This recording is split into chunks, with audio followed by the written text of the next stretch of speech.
Welcome to the CX Sessions from the Customer Experience Innovation Institute. Every episode, we provide an innovative perspective on customer experience from the people who are changing your world, one experience at a time.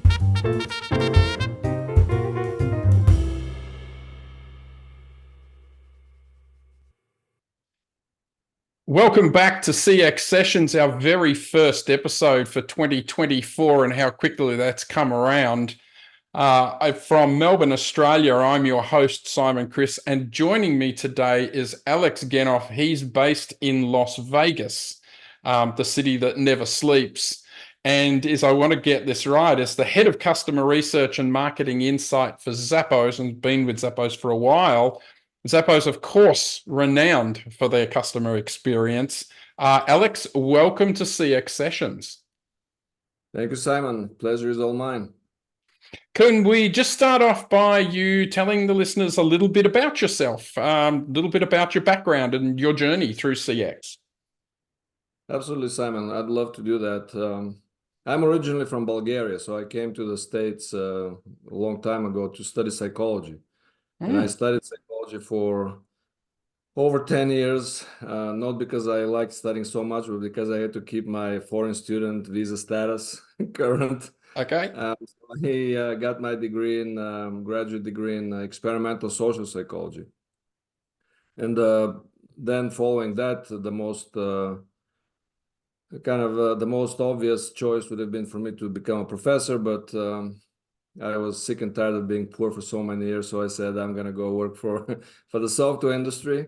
Nice. And back in those days, when I would do online searches, including psychology, the jobs in usability started coming up. And I lived in Seattle at the time, and they were at Boeing and Microsoft, these big, good companies. And I looked up what usability is, and it turned out was just a practical application of the research method. And so I started applying that over 25 years ago, and applied that in different industries like insurance. I worked for State Farm Insurance. Then I worked for TurboTax in personal finance for about 7 years at Intuit. Great company, great customer experience and design company.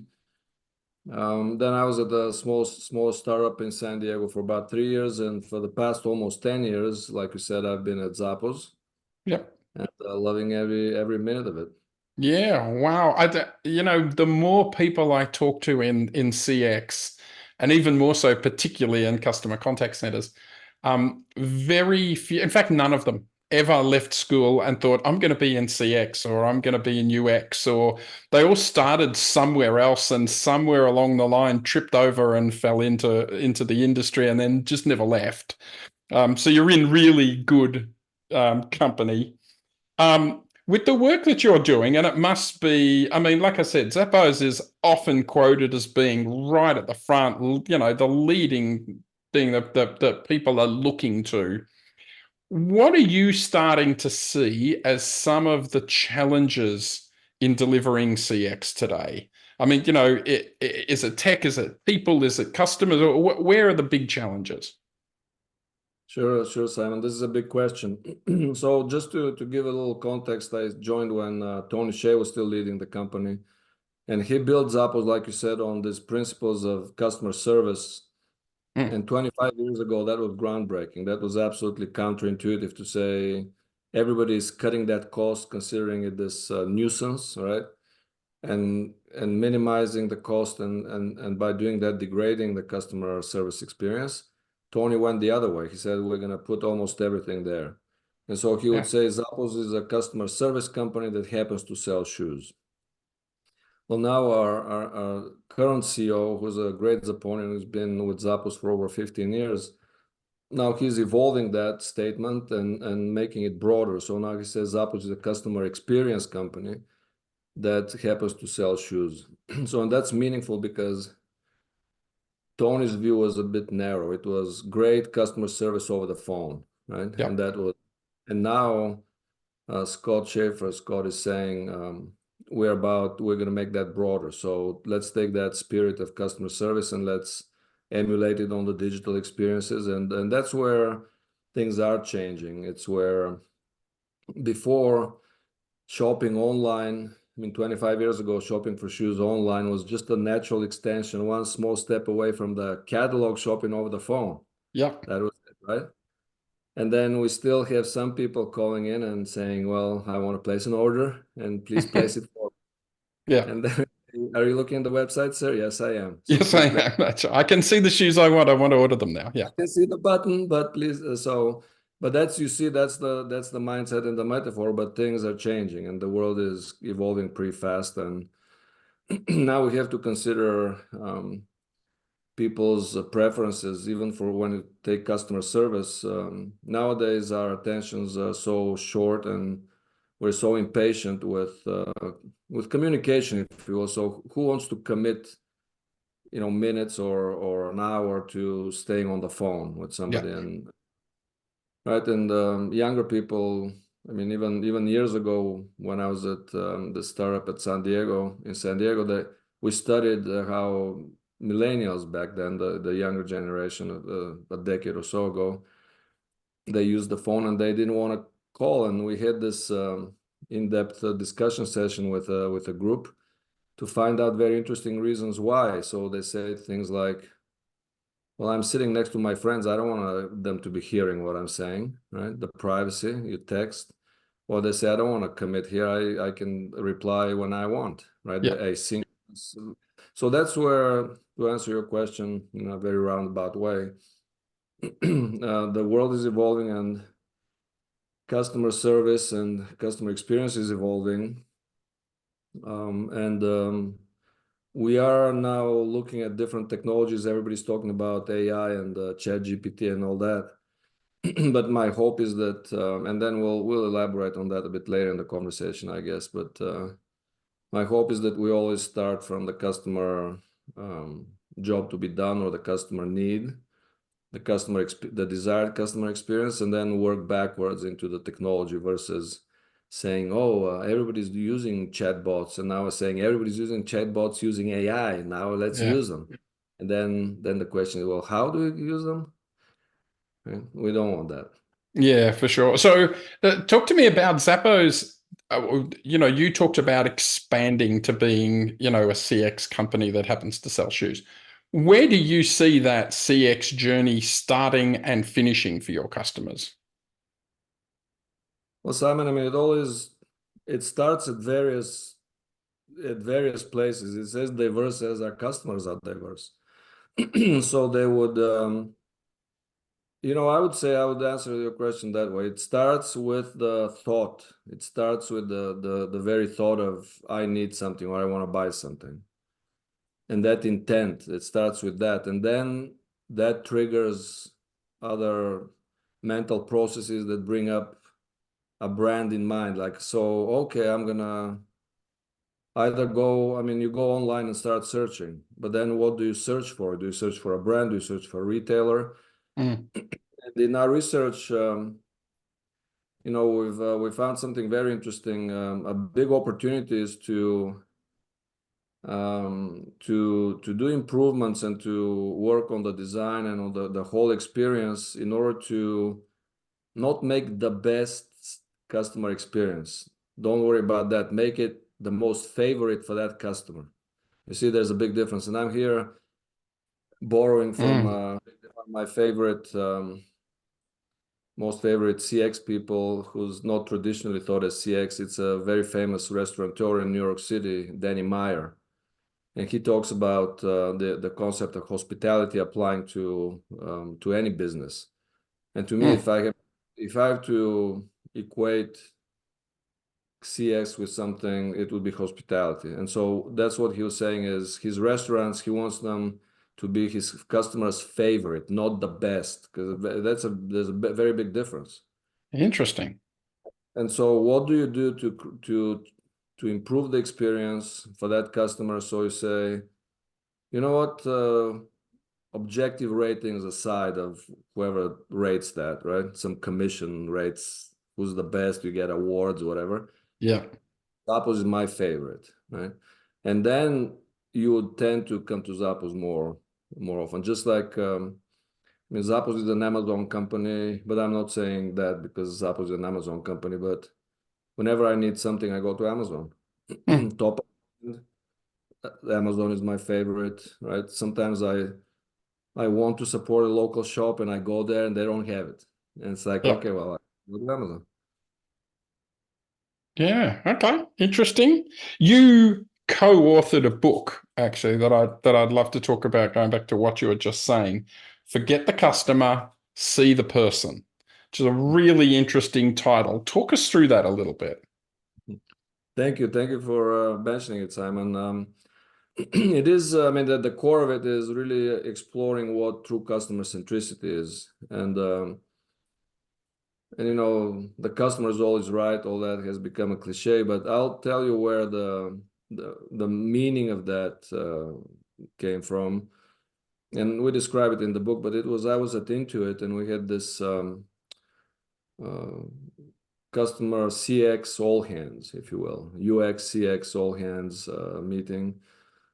And this was at in the Bay Area, and Scott Cook, the founder, opened it. We're talking about the user, understand the user, study the user.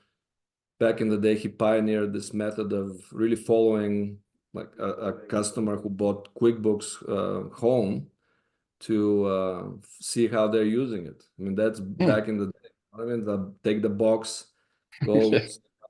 He would come to them and say, "Can I come home with you?" What? Yeah. Just to understand how, right? I mean, but this was at the heart of customer centricity at Intuit and so on. And so he talks about the user, study the user, understand the user, and then we had a guest speaker who's a Italian designer and a professor of innovation, Roberto Verganti, at Politecnico di Milano. And he goes up there and says, if you wanna do incremental innovation, really study the user, understand the user. But if you want to do radical innovation, forget the user. And basically, his point was understand the customer, and because the user or the customer is the person within that very narrow context, right? Mm. Of coming to the website, checking, looking, right? What about outside of that? And then once you understand the person in the broadest sense, then you can have these aha moments, these insights. Some of the examples that are in the book. For example, a company that was innovating on lamps for a long time and different shapes, different, you know, hanging, standing, all that stuff, until they really did their homework, understood the customer really, their needs and their emotions and so on, to find out that customers cared about light. They didn't care about the lamp, Yeah. right? They started designing light, and what happened to the fixture? It went away. So that to me, that is a radical innovation. If you're stuck only, you know, okay, this person needs a lamp, so then you have them, you know, put it up. Then you're narrowing your focus very much. So that's the idea: is understand the customer as a person, longitudinally, if you will, if you can. So for our Zappos research, for example, we've done this home visit studies, a few of them. And after talking to a few women, for example, we discovered this pattern. For example, they would be saying they're all into fashion, but they said, when I was younger, I didn't have a lot of money, right? So I went to fast fashion. Okay. And now, you know, I've progressed in my career. I have more income. Now I invest in good quality pieces, right? So you see how you can apply that even with on the website. If a young consumer comes and then they don't spend a lot, usually the tendency, if you're very short-term oriented, say, I'm not gonna care about that person because their share of wallet is not great, right? But that if you understand that that person is a fashionista, is really cares about that, then you cater to them in that period, and guess what? By the time she has a lot of money, she's gonna be thinking of you, and you're gonna be their favorite, right? Yeah. That's Yeah. Wow. And there must be a lot of true mass personalization in that. And that term has been thrown around by marketers for probably the last 3 decades. But it's really only now, I guess, that we're starting to see that. And I absolutely love the analogy about they don't want a lamp, they want a light. I once heard it also said that, people don't go out to buy a drill because they want a drill. What they want is a hole. And the only Exactly. way to make that hole, right? So Exactly. it's a similar type of thing. What's Right. your future view? If you gaze um, of where all of this is going, what are you starting to see? Either short term, long term, just where do you see the whole field of CX going? Right. I mean, in preparation for this talk, I did order a crystal ball from Amazon, but Good. it got delayed, so I'll have to improvise here. You should have ordered it from Zappos. Sorry. Oh yeah, we have to. If we start selling those that are accurate, we'll be golden. But it's I mean, in when I give talks on behalf of Zappos, my topic is this again: understand the customer and the customer centricity. And I talk about in the way I see two mega trends, which is one is this fascination with big data, data science. I do believe we're in an era of technology fascination. Just like back in the day, I mean, it wasn't a few centuries ago, it was the mechanism, right? They discovered the mechanism, the cogs and everything they were enamored with this. It's going to solve everything. Even psychologists at the time depicted the brain as cogs moving, right? Because it was so predictable. It was nice. We pull the lever, something happens, Yep. and then out, and there's no variation. It's perfect, right? You have control. Well, I think we're kind of back to that, but now the cogs are the ones and zeros. It's the software, right? And we think it's going to solve everything. So you see, we're looking for the shiny. It was going to be the metaverse for a split second was the metaverse, and then Yeah. ChatGPT came out, and then AI now, and I think that's the one way we can be going down this route of just thinking that's going to solve everything. But the other trend is this desire to create emotional experiences and customer centricity and long-term loyalty and that sort of thing. And I think those two are in opposition to one another. You have to resolve this tension. So Could it you can go could you unpack that a little, that tension? right. I mean, the tension is that you mentioned personalization, and again, if you don't make meaningful personalization, if you don't personalize meaningfully, all you have is best guess recommendations. That's what the machine is going to give you, best guess recommendations. It's all about the inputs. And if you just have generic inputs, it's going to have generic outputs, right? Yeah. And so we say, I mean, this technology, big data and AI is fantastic for the generic experiences like Google Maps, right? I mean, it's amazing. This is unbelievably amazing technology, how it predicts to the minute every time Mm. when you're considering all the different variables, right? But it's not personalized. I mean, it's everybody gets that. It's that sort of thing. But when it comes to personalization, what works for the masses may not work for you. So, for Yep. example, the way online shopping works, again, best guess recommendations, usually for the majority of people on the average, right? If you buy something, they offer you something similar, you buy that too. But let's say you're renovating your backyard and you buy a big, gas grill, and then on checkout you offer 10 more gas grills. Why you just bought one? Why don't you buy a couple more, right? And then unless you're a collector of backyard gas grills, right, that doesn't make sense. It's kind of absurd. Yeah. So what meaningful personalization be to say, well, Simon, why are you buying this? We'll say, well, you know what, I'm renovating my backyard, and okay, do you have a lot of friends? Do you like to entertain? Yes, we do.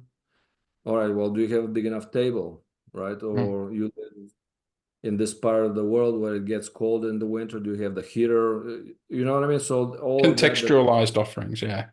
exactly. So that's who does that, and who encodes these extra kinds of questions that may not seem scalable at the time. Oh, when we cannot ask every person, so let's forget about that, and we're not going to ask. Right. Yeah. So that's that's the tension of saying believing that the more data you get, the more you can personalize. No, you can't. Plus, there's the question of trust, and we found that out in our research at Zappos was when we studied the concept of personalization. Some consumers don't want personalization because they don't want their data to be looked at. They don't want to share their data, and it boils down to trust. And then how do you encode that? All of this, it's very complex and it can be encoded, but who codes the artificial empathy, right? We have very brilliant mathematicians coding for the artificial intelligence. Who's coding for the artificial empathy, right? And I don't see Yes. people coding that, right? Yeah. So hopefully these things balance out in the future. I think the best future would be one where there's balance. Any imbalance will create really problems, I think. Yeah, and look, you hit on a couple of amazing topics there. The whole having a contextualized next step is so important. I remember people used to get sick of McDonald's saying, "Do you want fries with that?" But it at least made sense. You were buying a burger, so did you want fries? If they'd said, you're buying a burger and they had said, "Would you like a rubber boot with that?" It would just make no sense at all. And in Right. fact, often when those offers are contextualized, so to your point, oh, you're doing a renovation, well, let's offer this. You're probably going to have a higher uptake because it makes sense to me as a human. And Right. the interesting thing, and I spend a lot of time in the field of AI, as you know, is AI struggles to understand the human brain in the same way that humans struggle to understand the human brain. My wife doesn't understand me at all. Actually, very few people understand me, I think. But you're right. I talk to a lot of people who, to your point, think AI is going to solve everything. It's going to be the new, years ago, IVRs were going to kill call centers and, big data was going to kill marketing and all of these types of things. And it's not. I keep Right. relating it to the Iron Man movie, where Iron Man is still the superhero. He's just supported by AI. And Right. that kind of feels more like that for me. Right. Exactly. What else are you seeing out in the market? What new trends are you seeing in CX? Or is everything that was old is new again? Like has it not really changed? Yes, I don't think. The big question is what's not changing and what's changing. If we understand that, we'll be better off, right? We won't need that much of a crystal ball. And to give you an example, during the pandemic, right, the pundits and the people seeking attention would say things like, "Oh, now everything has changed. Nothing will be the same." BS, you know what I mean? I call BS Yeah. on that. As a psychologist, our brains developed, tens of millions of years ago, and they've changed somewhat, but not a ton. And so they're not going to change over 2 years. Like our brains are not going to change over 2 years, and our deepest kind of desires and deepest motivations are not going to change over. Some behaviors will change over 2 years, right? So to say everything will change, that's nonsense, right? But then what happened, for example, was you understand some people had this mistrust of technology, right? In the US, about a third of consumers didn't want to shop for shoes online, and right? Yep. Nowadays, right? So those were the same people when I worked at TurboTax. They wanted the disk. You know what I mean? They didn't want to plug in online. It Yep. still connects online, but they wanted a disk. It's more secure, because I Yes. can move my hand. You know what I mean? So it's the same mindset. So what happened during the pandemic was they were forced to go online and said, "Oh, it's not that bad." Right? I got my thing. It's convenient. So now that I've seen this big shift is the percentage of people who say I shop both online and in store has skyrocketed, right? Not that because it normalized, like the people who shopped exclusively online before the pandemic and after the pandemic, that hasn't changed a ton. Yeah. But there was a migration of people who only say I only shop in stores, and now they tried it. Okay, so that's a behavioral change, but our need for to socialize, like shopping at the Agora, right, back in ancient Greece, is the same. Like going to the store, being among others. That's a basic human Yeah. motivation. Do you That's think not. do you think customer expectations changed during the pandemic? Because I've heard a lot of talk about that. I personally don't see it that as much, but what do you think? I mean, expectations. I mean, I haven't, you know, studied them technically, right? Studied expectations necessarily, but I can speak from experience. Um, and just what happened was everything broke down, in terms of supply chain broke down, and now it seems like a lot of businesses almost like got a license to degrade the customer experience. You know what I mean? Absolutely. That's that is very worrisome trend because they're like, oh, you can, right? Everybody was racing to increase their benefits and to wow customer experience, and all of a sudden things broke down, and then now race to the bottom. Oh, now I need to cut. We can cut this because, and even, I mean, there were shortages of toilet paper, right? I mean, in the U.S. and in the 2020s, and Yep. I grew up in communist Bulgaria. We had shortages, we had bread lines at some point, not bread lines, but I mean sometimes. Yep. But then you don't expect toilet paper shortages in the US. You know what I mean? I mean, this is, and then I still think there's consumers have this whiplash of, all right, what's next, like what, and then now they have other things happening, in the Red Sea. So now the headlines are, now that's going to disrupt everything. And I mean, to be honest, that's not, these, sensational headlines don't help, because that instills anxiety in consumers. Oh, now what, right? Yeah. Yeah. Um, Let's shift gears a little. There's three questions I love to. It's like a quick fire round that I love to ask everybody that I talk to. And the first one is, what makes a great experience for you when Alex is out shopping, online shopping, out in retail, whatever? What makes a great experience for you? yes, I mean, I'll go back to hospitality, and I think that's a great experience, as Danny Meyer would say, is when something happens for you, not to you. So that's his definition of hospitality. And I think that's should be the definition of customer experience.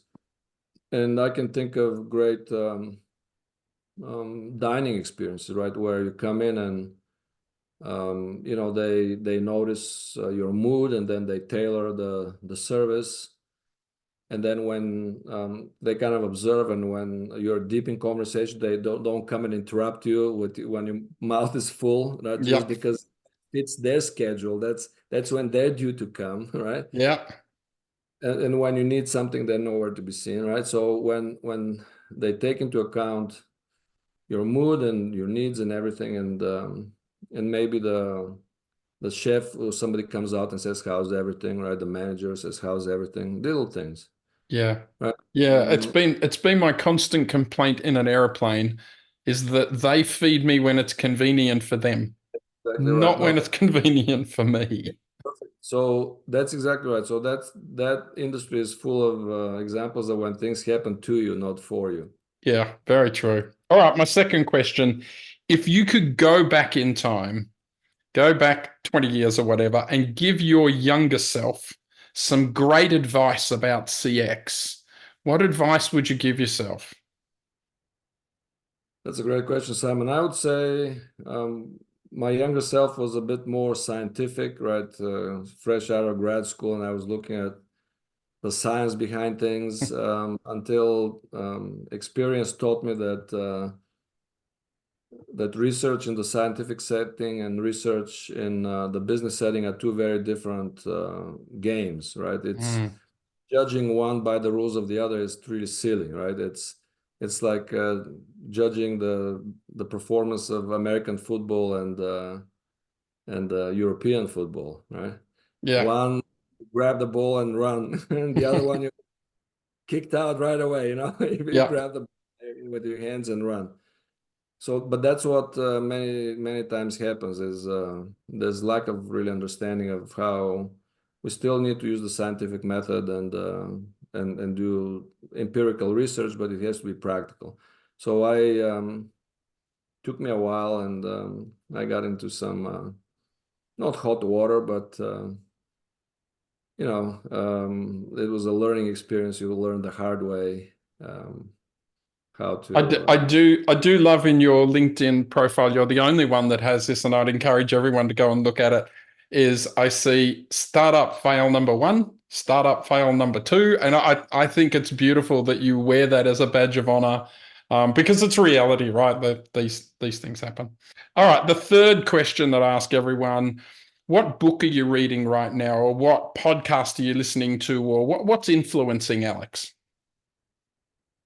Yeah, Simon. I would say somebody told me about a British psychiatrist and philosopher, a current one that's really talking about brain hemisphere research, and it sounds very very brainy, but he has a brilliant point, and it kind of supports what I've been thinking all along, which is this guy called Ian McGilchrist. And he talks about the two hemispheres and a lot of misunderstandings of very, misleading simplifications of one is math, the other is art. He's saying that's not the case. So, but what is the case is one hemisphere really controls this, looking at the parts and linear analysis and very dry, and you know what I mean. It's and to me that's the current state of looking at just the numbers. I think that is what pushes these algorithms can solve everything, right? Whereas the other hemisphere is more about metaphor, holistic thinking, and this viewing like the big picture, if you will, right? And he was saying that there's, in his view, the left hemisphere has overtaken the world now, right? And Oh, wow. And he traces it back to history and so on. So it's fascinating, and again, I hope we get to some kind of balance in the future. That's some deep thinking. And thank you for that. Look, Alex, this has been amazing. It feels like we could chat for another hour, but I know our listeners have other things to do. I do love that this industry allows a guy in Melbourne to talk to a Bulgarian in Las Vegas about this is just why I love this industry. Alex, thank you so much for being on CX Sessions, and I hope to talk to you soon. Thank you, Chris. Thanks for having me, and I'll see you in person soon. Well, we'll see you down here in Australia. Thanks again. Okay, see you. Bye. That's it for this session. Let us know what you think or recommend someone for a future session at cxii.com.au. This podcast is brought to you by the Customer Experience Innovation Institute. Thanks for joining us, and tune in again soon to hear more CX sessions.